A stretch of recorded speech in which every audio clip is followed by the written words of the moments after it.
बिस्मिल्लाहिर्रहमानिर्रहीम। अस्सलाम वालेकुम। आज के लेक्चर में हम कोल के ऊपर यानी कोयले के ऊपर बात करेंगे। जैसा कि लास्ट लेक्चर में हमने सोर्सेज ऑफ ऑर्गेनिक कंपाउंड पर बात की, जिसमें हमने ये कहा कि जो डेड प्लांट से हमें जो मुख्तलिफ फ्रैक्शंस हासिल होती हैं, ये तीन किस्म की थी, जिनमें कोयला था, पेट्रोलियम थी और गैस थी। आज इसकी पहली फ्रैक्शन यानी कोल के ऊपर यानी कोयले के ऊपर हम बात करेंगे कि कोयला हमारे पास क्या है और इसके डिफरेंट टाइप्स के ऊपर बात करेंगे।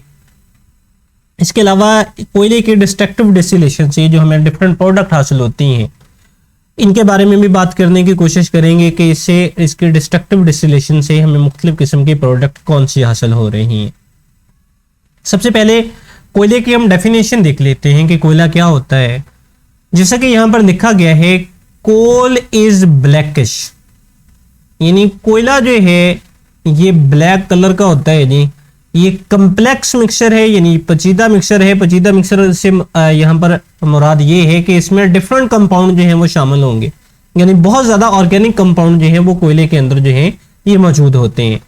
ऑफ कंपाउंड ऑफ कार्बन, ये है कि इसका कंपाउंड कार्बन का है, हाइड्रोजन है और इसमें ऑक्सीजन जो है वो शामिल है।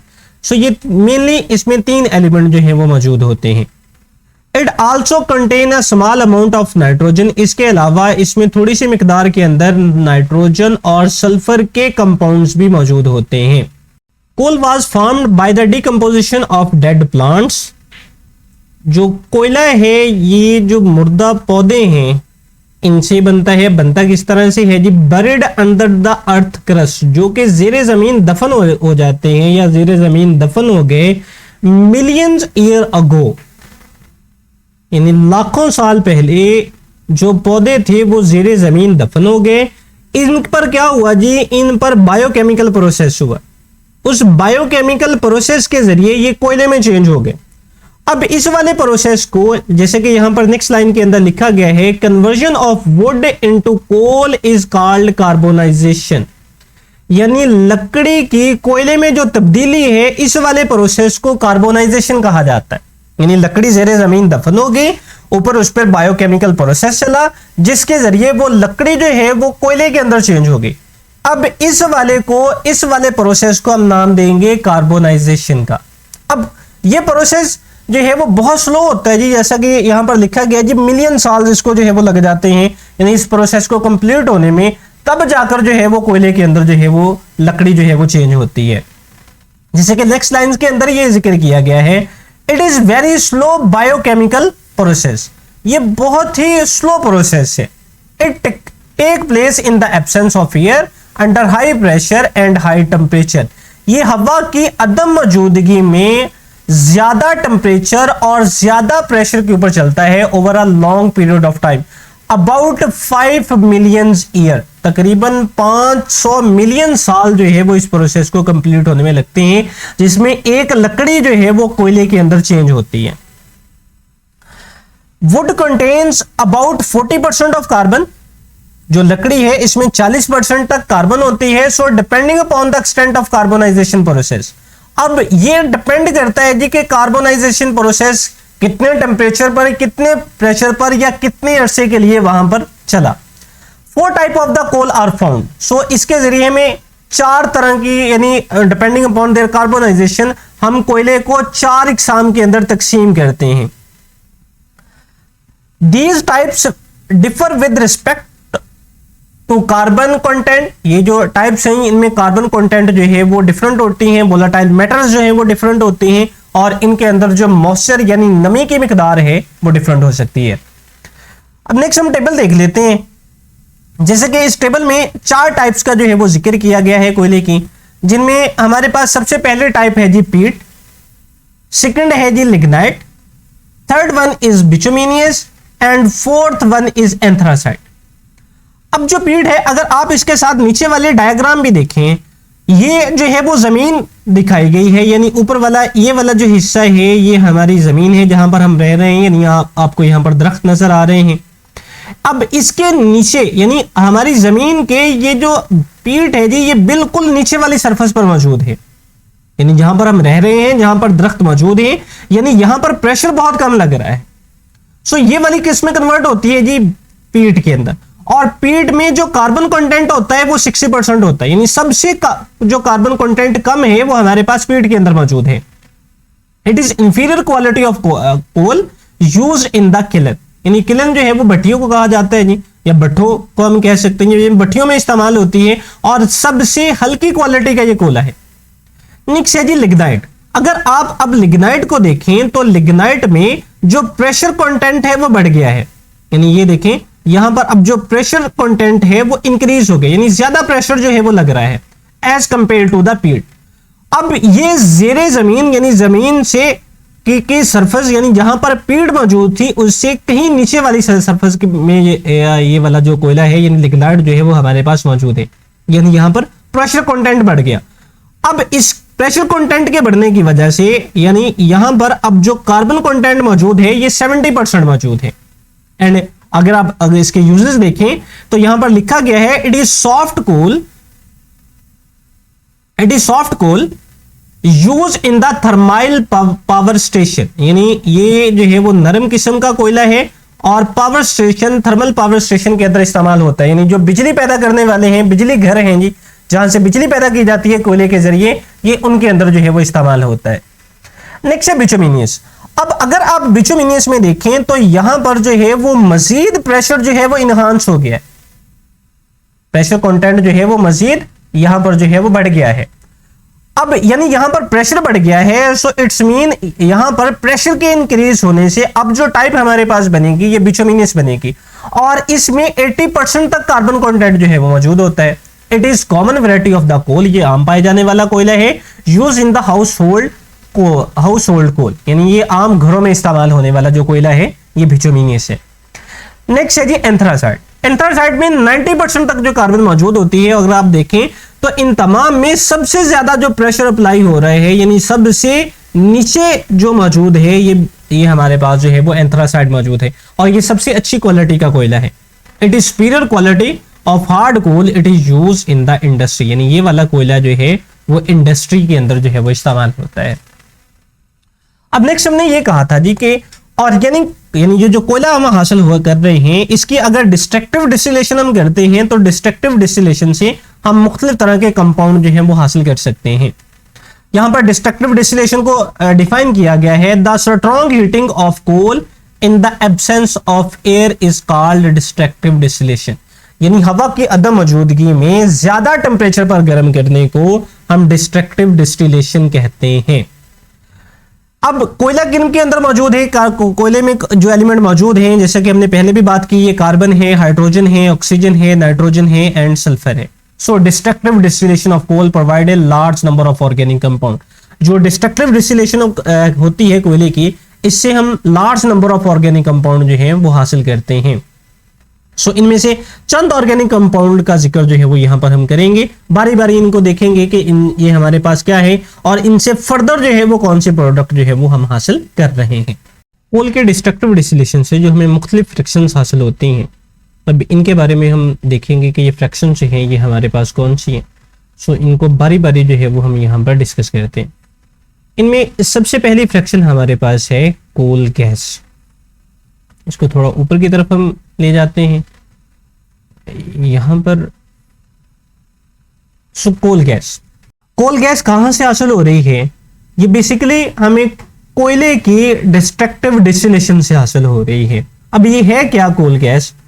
कोल gas is a mixture of hydrogen, methane, carbon monoxide, यानी इन तीन चीजों के मिक्सचर को हम कोल गैस कहते हैं, जिनमें हाइड्रोजन मौजूद है, मीथेन मौजूद है और कार्बन मोनोऑक्साइड मौजूद है।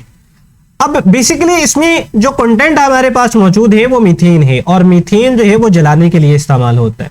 सो इट्स मीन कि ये हमारे पास जो है इसको इंडस्ट्री में जलाने के लिए एज ए फ्यूल के तौर पर हम इस्तेमाल करते हैं। जैसे कि नेक्स्ट लाइंस के अंदर लिखा गया है, it produce heat when burned in air, यानी जब इसको जलाया जाता है तो ये हीट प्रोड्यूस करता है। Therefore it is mainly used as fuel in industry, जिसकी वजह से ये इंडस्ट्री के अंदर जो है वो एज ए फ्यूल के तौर पर काम करता है।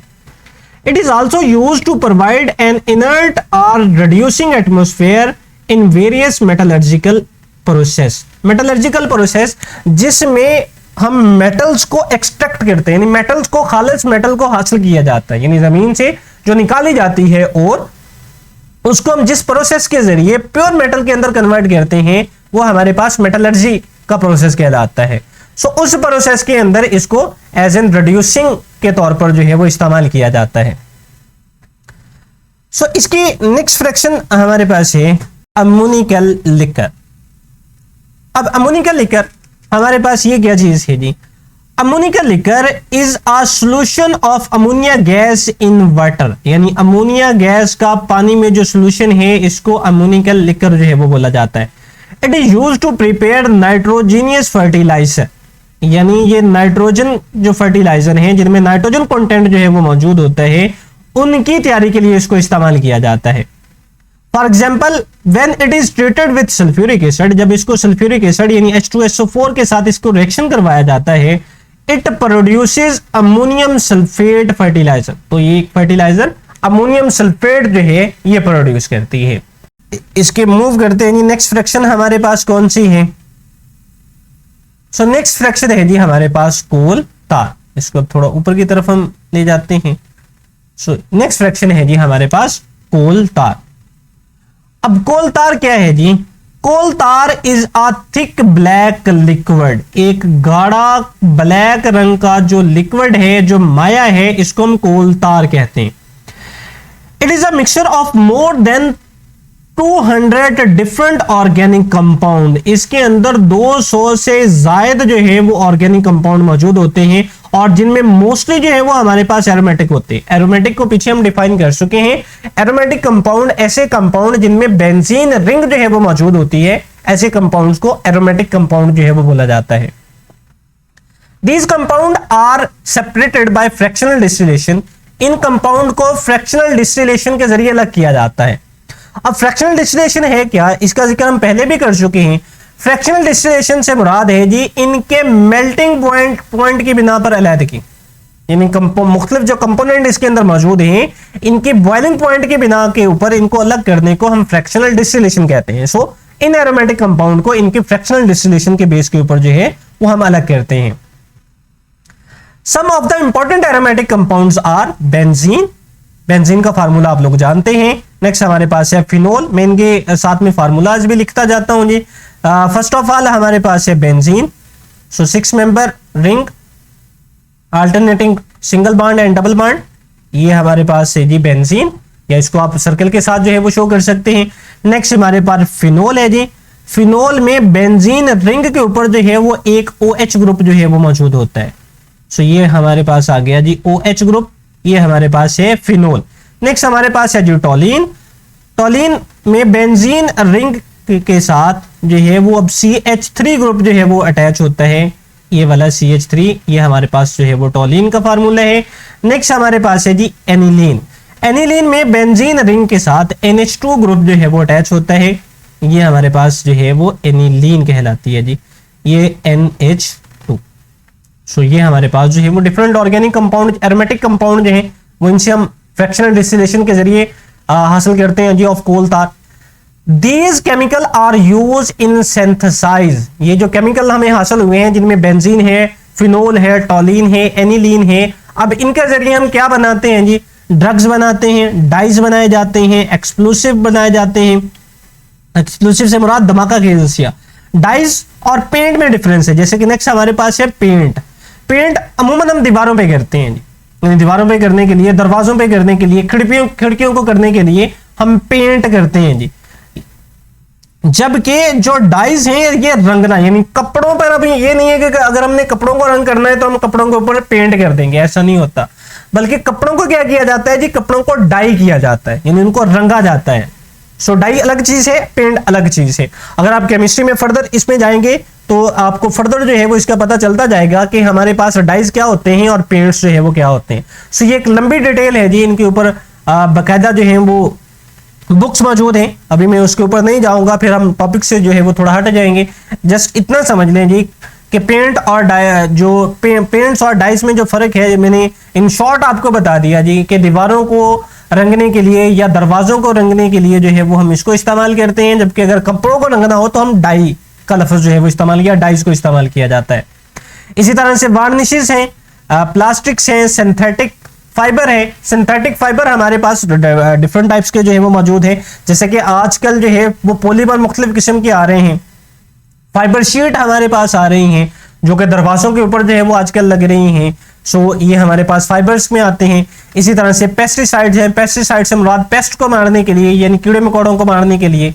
Beside these valuable chemical the black residue of the coal tar, यानी जो कोल तार की फ्रैक्शनल डिस्टिलेशन के बाद सबसे आखिर में जो चीज बच जाती है, जो रेजिड्यू बच जाता है, इसको हम कहते हैं पिच। आर कोल तार कॉल्ड पिच इज ऑब्टेन, यानी सबसे लास्ट में जो रेजिड्यू हमारे पास बचेगा कोल तार की फ्रैक्शनल डिस्टिलेशन के बाद, वो कहलाएगी पिच।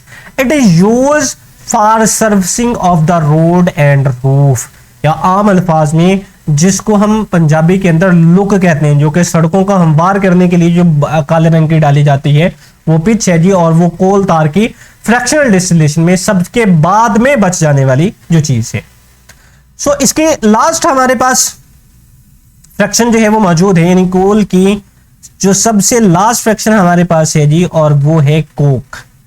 इसको हम थोड़ा ऊपर की तरफ कर लेते हैं। ये हमारे पास है जी कोक। अब कोक क्या है जी? Coke is 98% carbon. कोक हमारे पास 98% कार्बन होती है। It is left behind residue of coal, ये कोयले के सबसे लास्ट में बच जाने वाली चीज है। कोक हमारे पास क्या है जी? जो पिच है वो कोल तार की सबसे लास्ट में बच जाने वाली चीज है। और वो कहां से हासिल होती है जी? वो फ्रैक्शनल डिस्टिलेशन ऑफ कोल तार से हासिल होती है। और कोयले की हम क्या कर रहे हैं? कोयले की हम कर रहे हैं डिस्ट्रक्टिव डिस्टिलेशन। अब कोयले की डिस्ट्रक्टिव डिस्टिलेशन के बाद जो सबसे बाद में चीज बच जाती है, वो हमारे पास क्या है? कोक। और इसमें 98% तक कार्बन होती है। When coal is subjected to destructive distillation, it lost all its volatile compound, यानी जब हम कोयले की डिस्ट्रक्टिव डिस्टिलेशन करते हैं तो इसमें जितनी भी वोलाटाइल कंपोनेंट होते हैं वो सब के सब अलग हो जाते हैं। And leave behind a solid residue called Coke, और सबसे लास्ट में सॉलिड रेजिड्यू बच जाता है जिसको हम कोक कहते हैं।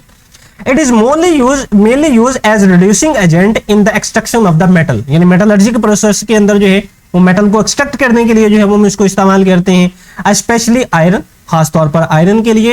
It is use as a fuel, या इसको फ्यूल के तौर पर इस्तेमाल किया जाता है। या in short, in simple term आप ये कह सकते हैं कि ये खालिस कार्बन हमारे पास है, जिसको हम कहते हैं जी सी कार्बन, हम इसको कह सकते हैं जी। सो मैं यहां पर कंप्लीट इसको लिख देता हूं जी। सो ये हमारे पास पीछे क्या बच जाती है जी? कार्बन। 98% कार्बन जो है, ऑलमोस्ट जो है वो हमारे पास कार्बन है जी। कुछ इंप्योरिटीज जो है वो इसके अंदर 2% इंप्योरिटीज जो है वो हो सकती हैं।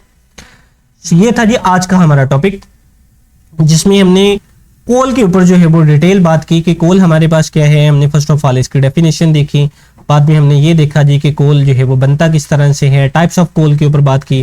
फिर हमने इस बारे में बात की कि अगर कोल की हम डिस्ट्रक्टिव डिस्टिलेशन करते हैं तो इससे हमें कौन सी प्रोडक्ट जो है वो हासिल होती हैं। सो ये था जी आज का हमारा टॉपिक। इसमें आपको कोई भी सवाल हो तो आप हमें कमेंट बॉक्स में आके जो है वो बता सकते हैं, या आप हमें ये भी बता सकते हैं कि आया कि आपको हमारे लेक्चर की समझ आई या नहीं है। आप हमें ये भी बता सकते हैं कि हम अपने लेक्चर को मजीद इम्प्रूव जो है वो किस तरह से कर सकते हैं। सो आज का लेक्चर यहाँ पर ख़त्म होता है। इजाज़त दें। अल्लाह हाफिज़।